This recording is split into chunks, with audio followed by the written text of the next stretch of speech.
Today we gather on what I believe will become a historic day in Georgia and for our country, where Democrats, Independents, and Republicans will take back our country by restoring transparency to our elections.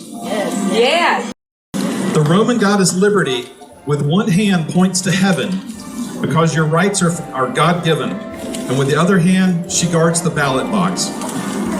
The Greeks voted with stones cast on clay pots, and now, 2,500 years later, our elections are less secure than ancient Greece. While we're talking about ancient times, I found this really interesting. In the 1960s, archaeologists made a remarkable discovery in the history of elections. They found a heap of 8,500 ballots in a landfill that were tallied in 471 BC. The ballots were broken bits of pottery that are the equivalent of paper today, and they were used to give politicians the boot. They were called the ostraca, and the ballots had the name of a politician that the voter wanted exiled from the city for the next 10 years. It was a way to banish someone without a trial, like an unpopularity contest.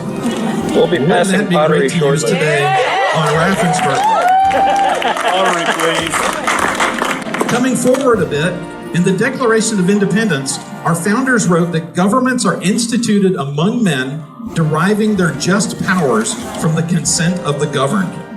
Power is maintained with transparency, fairness, and justice, none of which we have today.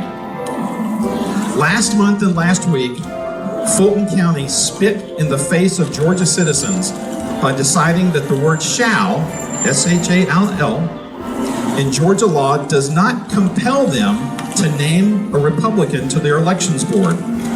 So rather than take that as a defeat, we the people have been empowered now to interpret the word shall in Georgia election code to mean that counties can vote to abandon an unnecessarily complex and terribly expensive voting apparatus.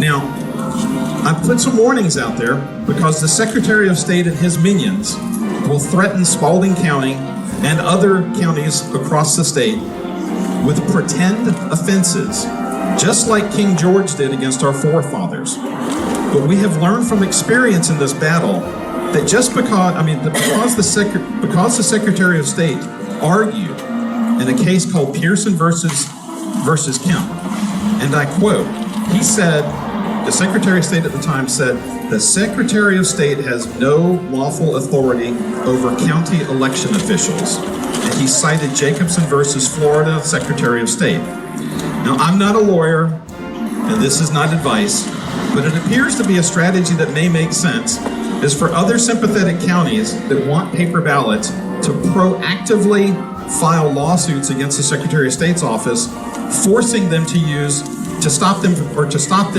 from being forced to use an unauthorized and illegal voting system as determined by Judge Amy Totenberg. Now, the lawyers across the state and the counties across the state, the county attorneys are going to say, oh, no, we can't do that, all right? Now, when I worked at Merrill Lynch many years ago, I was one of those guys that came up with creative, neat things to do with clients, like take them out to a gun range or something like that. And compliance hated that because if something went wrong, the compliance person could be fired and could lose their job. I have this great idea to do this, and this. Before I even finished the sentence, I heard the word no. Because you can't be fired if you didn't authorize an event that turns out to go bad. The same thing's going to happen with all these counties. They will say no to, when the boards of elections and the board of commissioners turn to the county attorney and say, what do you think?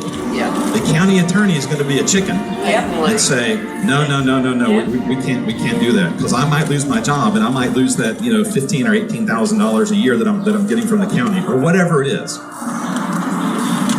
But the reality is that the system that's being displayed up here today is less risky and far less costly than the current abomination that we have as a system right now. Yeah. So Raffensperger refuted Professor Haldeman's report. But the last time I checked, Raffensperger is not a computer science professional. He's a civil engineer who was educated at the University of Ontario. He's not an eminent scholar on computer science. Raffi will tell you that the MITRE report refutes everything that Haldeman said. Haldeman's report is 96 pages. It took me a long time to go through it, but it literally says that the system is completely insecure and is vulnerable to all entries. All, not some, not a few, not many, all. It's totally insecure. The MITRE report that Raffensperger refers to was not signed by any professionals or anyone for that matter. Nobody's name is on that report, but we do know that that report was paid for by Dominion. Georgians have been lied to and manipulated by the very government that we should trust. Today, in my mind, the Secretary of State has violated that trust for the very last time. He kept the Haldeman report secret for nearly 2 years and conducted elections knowing full well that our systems were insecure. I find many politicians to be cowards who rely on pollsters to tell them how to vote. Now remember, I said many, I didn't say all, okay, because I have some friends that are politicians and they actually stand up for things. Many politicians are cowards. Why? It's because they want to be reelected. They like their job.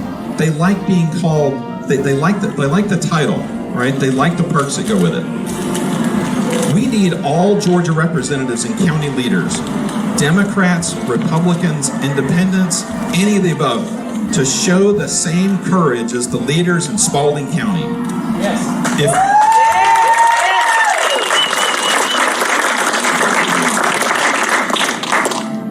If you are a county representative or a legislator watching these events unfold, will history show that you stood up for the people of Georgia, for our Constitution, for the rule of law, and transparency in our elections? Or will it show that you failed? This time next year, I hope I can say that all Georgia's elected officials are supporting the greatest civil rights issue of our time.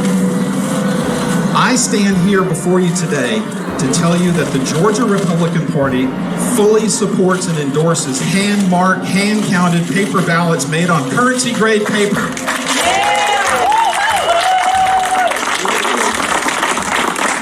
The days of an unauditable black box are over.